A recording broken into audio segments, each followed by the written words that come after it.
کہانی شروع ہوتی ہے اور ہم دیکھتے ہیں چک نولینڈ کی لائف کے بارے میں، جو ایک آئی لینڈ میں پھنس گئے تھے اور 4 سال تک اس میں رہے۔ کہانی کمپنی سے سٹارٹ ہوتی ہے اور ہم چک کو دیکھتے ہیں۔ وہ اپنے کام میں بہت زیادہ سیریس ہوتے ہیں۔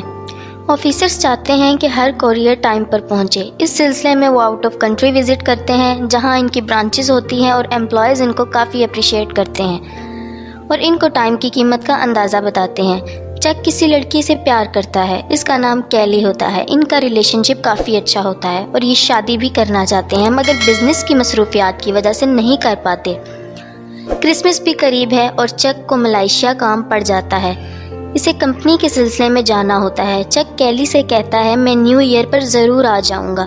کیلی کہتی ہے میں کرسمس کیسے گزاروں گی؟ چک اسے منا لیتا ہے۔ چک اور کیلی ایک دوسرے کو کرسمس کا تحفہ دیتے ہیں۔ کیلی چک کو ایک گھڑی دیتی ہے، اس میں کیلی کی تصویر ہوتی ہے۔ اب چک ملائیشیا کے لیے نکل جاتا ہے اور راستے میں ہی بہت طوفان آ جاتا ہے، جس کی وجہ سے ان کا پلین کریش ہو جاتا ہے اور یہ پلین کمپنی کا پرسنل ہوتا ہے۔ پلین میں 4 لوگ اور بھی ہوتے ہیں اور یہ پلین ایک پیسیفک اوشن میں گر جاتا ہے اور ان میں صرف چک ہی بچتا ہے۔ سمندر کا تیز طوفان چک کو بہا کر لے جاتا ہے اور جب صبح اس کی آنکھ کھلتی ہے تو وہ ایک کشتی پر ہوتا ہے اور آس پاس کچھ نہیں ہوتا۔ وہاں چک پریشان ہو جاتا ہے۔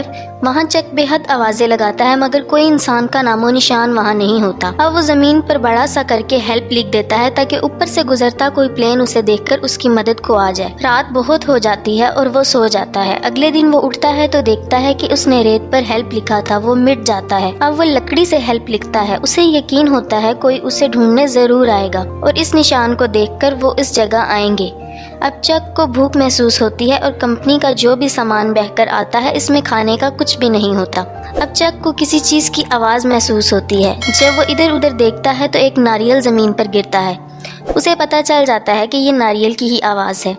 اب پینے کے لیے اسے ناریل پانی کے علاوہ وہاں کچھ نظر نہیں آتا۔ وہ اسی کو پی کر گزارا کرتا ہے۔ چک کو یہاں 3 دن گزر چکے ہیں۔ سمندر میں پتھروں کی وجہ سے اس کے پاؤں بھی زخمی ہو چکے تھے۔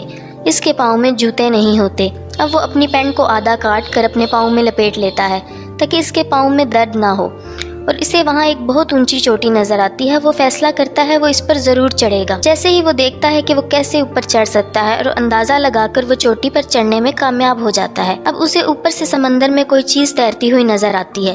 جب وہ واپس نیچے آتا ہے تو دیکھ کر حیران رہ جاتا ہے کہ وہ اس کے پلین کے پائلٹ کی ڈیڈ باڈی تھی۔ وہ بہت روتا ہے اور اسے دفنانے کا انتظام کرتا ہے، مگر وہ دفنانے سے پہلے اس کے جوتے اور ٹارچ رکھ لیتا ہے۔ اب وہ اسی آئی لینڈ میں زندگی گزارنے کا عادی ہو گیا تھا۔ وہ پتوں پر گری اوس کو پی کر گزارا کرتا ہے۔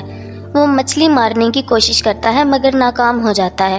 اسے کھانے کے لیے ناریل پانی اور رات کو پتوں پر گری اوس کے علاوہ کچھ بھی حاصل نہیں ہوتا۔ وہ اسی کو کھا کر گزارا کرتا ہے۔ اب رات کے وقت اسے سمندر میں ایک شپ نظر آتا ہے۔ اسے دیکھ کر وہ بہت ایکسائٹڈ ہو جاتا ہے اور آوازیں لگاتا ہے۔ ٹارچ کی لائٹ آن کرتا ہے مگر اتنی دور سے کوئی فائدہ نہیں ہوتا۔ اگلے ہی دن وہ یہ فیصلہ کرتا ہے کہ اس کے پاس جو ایئر بوٹ ہے وہ اس میں بیٹھ کر بیچ سے نکل جائے گا۔ وہ جان گیا تھا کہ ادھر کوئی بھی نہیں ہے۔ اب جب وہ وہاں سے نکلنے کی کوشش کرتا ہے تو لہریں اتنی تیز ہوتی ہیں کہ ان کی رفتار کی وجہ سے وہ سمندر میں گر جاتا ہے۔ اسی دوران اس کے پاؤں پر چوٹ لگ جاتی ہے اور خون بھی بہت نکلتا ہے۔ اب چک واپس اپنی جگہ آ جاتا ہے اور اب اسی دوران بارش شروع ہو جاتی ہے۔ اسے ایک غار دکھائی دیتا ہے۔ وہ رات گزارنے کے لیے اس میں چلا جاتا ہے اور ٹارچ آن کر لیتا ہے اور ساری رات ٹارچ آن رہنے کی وجہ سے اس کی بیٹری بھی لو ہو جاتی ہے۔ اب روشنی کے لیے اس کے پاس اور کچھ نہیں ہوتا۔ وہ یہ تک نہیں جانتا کہ آگ کیسے جلاتے ہیں۔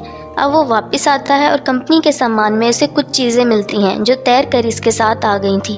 وہ ان کو کھولتا ہے مگر اس میں اس کے کام کی 1 یا 2 چیزیں ہی ہوتی ہیں۔ ایک اسے جوتے ملتے ہیں جو سکیٹنگ کے لیے ہوتے ہیں۔ اس کے نیچے بلیڈ لگا ہوتا ہے۔ وہ اس سے ناریل کو آرام سے پھاڑ لیتا ہے۔ اب وہ کسی بھی چیز کو کاٹ سکتا ہے۔ اب وہ ایک لکڑی کو کاٹتا ہے اور نوکیلی سی بنا لیتا ہے اور مچھلیوں کو پکڑ لیتا ہے۔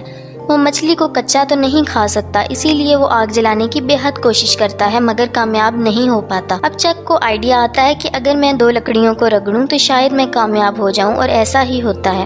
اسے کامیابی مل جاتی ہے۔ وہ پہلی بار اتنا خوش ہوا ہوتا ہے بیچ پر آنے کے بعد۔ چک کو وہاں جو سامان نظر آتا ہے کمپنی کا، اس میں ایک فٹ بال بھی اسے دکھائی دیتا ہے۔ اس پر چک کا بلڈ لگا ہوتا ہے۔ وہ اس کو ہاتھ سے آنکھ، ناک اور ہونٹوں کی شیپ دیتا ہے، اس کو ایک چہرے میں تبدیل کرتا ہے اور اس کو اپنا دوست بنا کر اس سے باتیں کرتا ہے اور اسے آگ کے پاس خشک ہونے کے لیے رکھ دیتا ہے۔